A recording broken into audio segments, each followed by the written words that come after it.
Bonjour et bienvenue si vous nous rejoignez pour suivre en direct depuis la place Saint-Pierre notre rendez-vous du dimanche avec le Saint-Père pour la prière de l'Angelus. Beaucoup de monde aujourd'hui sur la place Saint-Pierre. Il fait beau et en plus il faut ajouter qu'aujourd'hui l'on peut visiter gratuitement les musées du Vatican et donc beaucoup de fidèles sont venus aujourd'hui à la fois pour écouter la parole du Saint-Père et aussi pour visiter les musées du Vatican.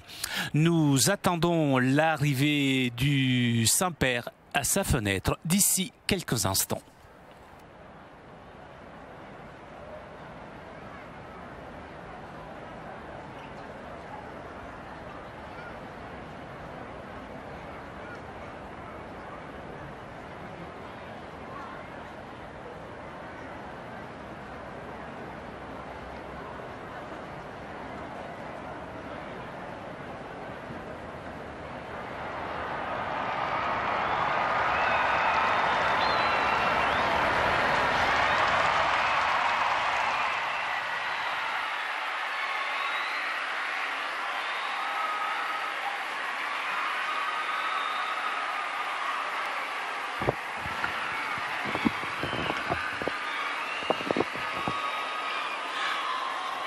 Cari fratelli e sorelle, buongiorno.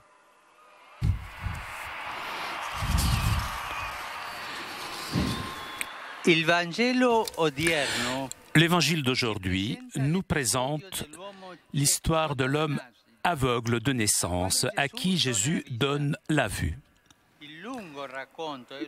Ce long récit commence avec un homme aveugle qui commence à voir et ce récit s'arrête avec les personnes aveugles présumées qui continuent de rester aveugles dans leur âme. Le miracle est raconté par Jean en seulement 2 versets, puisque l'évangéliste ne veut pas attirer l'attention sur le miracle en lui-même, mais ce qui s'est passé après, sur les débats que ce miracle avait suscités, même sur les bavardages, sur les potins. Parfois, une œuvre bonne de charité suscite des bavardages, des discussions, puisqu'il y en a certains qui ne veulent pas voir la vérité. L'évangéliste Saint Jean veut attirer l'attention sur ce qui arrive aussi de nos jours. Lorsque l'on fait une œuvre de charité, l'aveugle guéri est d'abord interrogé par la foule étonnée. Ils ont vu le miracle et donc ils l'interrogent. Ensuite, par les docteurs de la loi. Et ceux-ci interrogent aussi ses parents. À la fin, l'aveugle guéri s'approche de la foi. Et c'est la plus grande grâce qui lui est faite par Jésus. Non seulement de voir, mais de le connaître lui, qui est la lumière du monde. Alors que l'aveugle se rapproche progressivement de la lumière, les pharisiens, au contraire, s'enfoncent toujours plus dans leur cécité intérieure. Enfermés dans leur présomption, ils croient qu'ils sont déjà à la lumière et donc ils ne s'ouvrent pas à la vérité de Jésus. Et ils font tout ce qu'ils peuvent pour nier l'évidence. Jettent le doute sur l'identité de l'homme guéri, puis ils nient l'action de Jésus dans la guérison en prenant comme excuse que Dieu ne peut pas agir le samedi. Ils ont même douté que cet homme était né aveugle. Leur fermeture à la lumière devient agressive et conduit à l'expulsion du temple de l'homme guéri. Il faut donc expulser du temple. Le chemin de l'aveugle, c'est un parcourt par étapes en partant de la connaissance du nom de Jésus. Il ne sait rien d'autre de lui puisqu'il lui dit « L'homme que l'on appelle Jésus a fait de la boue et il me l'a frotté sous les yeux. » Par la suite, avec des questions pressantes des pharisiens, il le considère d'abord comme un prophète, puis comme un homme proche de Dieu. Après avoir été enlevé du temple, Jésus le retrouve de nouveau et lui ouvre les yeux pour la deuxième fois en lui révélant son identité. « Je suis le Messie ». C'est comme ça qu'il lui dit. À ce point, celui qui était aveugle s'exclame « Seigneur, je crois » et se prosterne devant Jésus. Cela, c'est un texte de l'Évangile qui montre le drame de la cécité intérieure de tant de personnes, même notre cécité, parce que nous avons parfois des moments de cécité intérieure.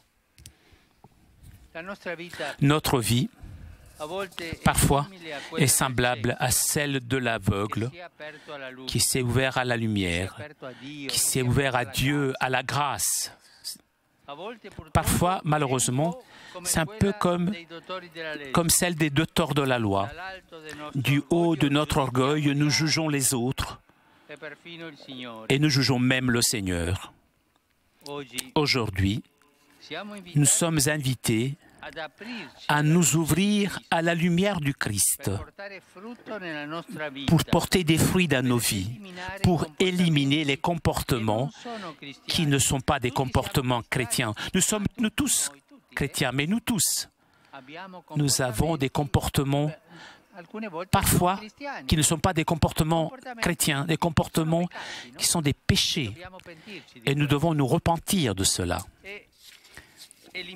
Éliminer ces comportements pour marcher décidément sur le chemin de la sainteté,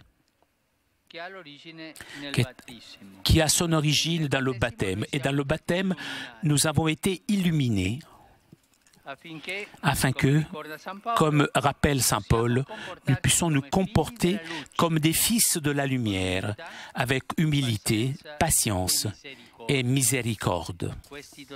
Ces docteurs de la loi n'avaient pas ni humilité, ni patience, ni miséricorde. Je vous suggère aujourd'hui, lorsque vous rentrez chez vous, prenez l'évangile de Saint Jean, lisez ce texte du chapitre 9. Et c'est cela, c'est celui-ci.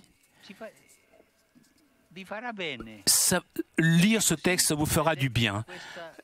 Comme ça, vous pourrez voir ce chemin de la cécité vers la lumière et le chemin, en revanche, qui va vers une cécité encore plus profonde. Demandons-nous, comment est notre cœur? Comment est mon cœur, ton cœur, notre cœur? Est-ce que mon cœur est ouvert ou mon cœur est fermé? Ouvert ou fermé envers Dieu? Ouvert ou fermé envers le prochain? Toujours, nous avons en nous des fermetures qui naissent du péché, des fautes, des erreurs. Nous ne devons pas avoir peur. Ouvrons-nous à la lumière du Seigneur. Il nous attend toujours. Lui, il nous attend toujours pour nous mieux faire voir, pour donner plus de lumière, pour nous pardonner. Il ne faut pas oublier cela. Il nous attend toujours. À la Vierge Marie, confions le chemin de Carême, afin que nous aussi, comme l'aveugle guéri, par la grâce du Christ, nous puissions venir à la lumière, avancer dans la lumière et renaître à une vie nouvelle. Ave Maria, gratia plena, Dominus tecum, benedicta tu in mulieribus, et benedictus fructus ventris tui, Iesus. Santa Maria, Mater Dei, ora pro nobis peccatoribus, nunc et in hora mortis nostrae. Amen. Ecce ancilla Domini. Fiat mi secundum verbum tuum. Ave Maria, gratia plena, Dominus tecum, benedicta tu in mulieribus, et benedictus fructus ventris tui, Iesus. Santa Maria, Mater Dei, ora pro nobis peccatoribus, nunc et in hora mortis nostre. Amen. Et verbum caro factum est, Et habitavit in nobis. Ave Maria, gratia plena, Dominus tecum, benedicta tu in mulieribus, et benedictus fructus ventris tui, Iesus. Santa Maria, Mater Dei, ora pro nobis peccatoribus, nunc et in hora mortis nostre. Amen. Ora pro nobis Santa Dei Genitrix. Udini et ficiamur promissionibus Christi. Gratiam Tuam, quae sumus Domine, mentibus nostris infunde, ut qui angelo nuntiante, Christi Filii Tui, incarnationem coniovimus, per passionem eius et crucem, a resurrectionis gloriam perducamur, per Christum Dominum nostrum. Amen. Gloria Patri et Filio et Spiritui Sancto. Sic ut era in principio, et nunc et semper, et in saecula saeculorum. Amen. Gloria Patri et Filio et Spiritui Sancto. Sic ut era in principio, et nunc et semper, et in saecula saeculorum. Amen. Gloria Patri et Filio et Spiritui Sancto. Sic ut era in principio, et nunc et semper, et in saecula saeculorum. Amen. Pro fidelibus defuntis, requiem aeternam dona eis Domine, Et lux perpetua lucet requiescant eis. in pace. Amen. Sit nomen Domini benedictum. Et hoc nunc in saeculum. Adiutorum nostrum in nomine Domini. Quid feci caelum et terra. Benedicat vos omnipotens Deus, Pater et Filius et Spiritus Sanctus. Amen. Amen.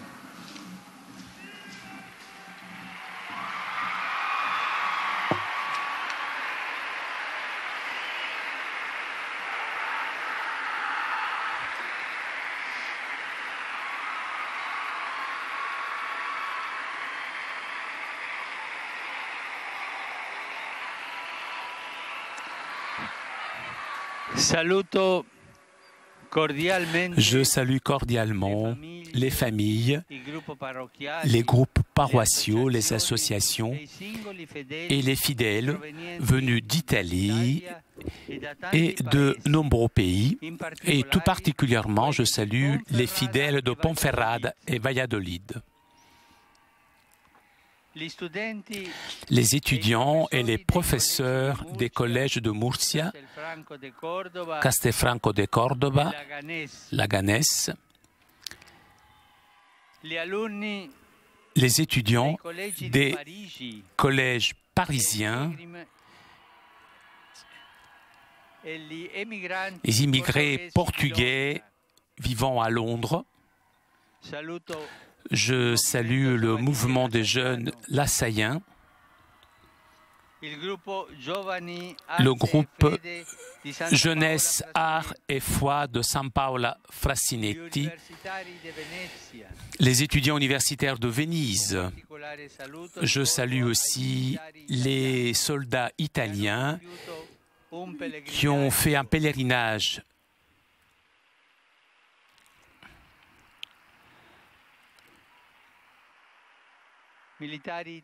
militaires italiens qui ont fait donc un pèlerinage à pied depuis Lorette jusqu'à Rome, priant pour la résolution pacifique et juste des conflits. Et ça, c'est très très beau. Jésus, dans les béatitudes, dit que heureux sont ceux qui travaillent pour la paix. Le Saint-Père salue maintenant les fidèles venus de différentes villes italiennes. Cornegliano, Locara, Napoli, Afragola, Ercolano e Torre del Greco. Ai ragazzi della Cresima di Gardone, Les confirmants venus de différentes villes de la péninsule italienne, Serramazzoni e Parma. Agli studenti di Massa Carrara, les étudiants de Massa Carrara et de Gênes. Saluto infine Pour terminer, je salue la chorale di la Bremo, chorale de Brembo,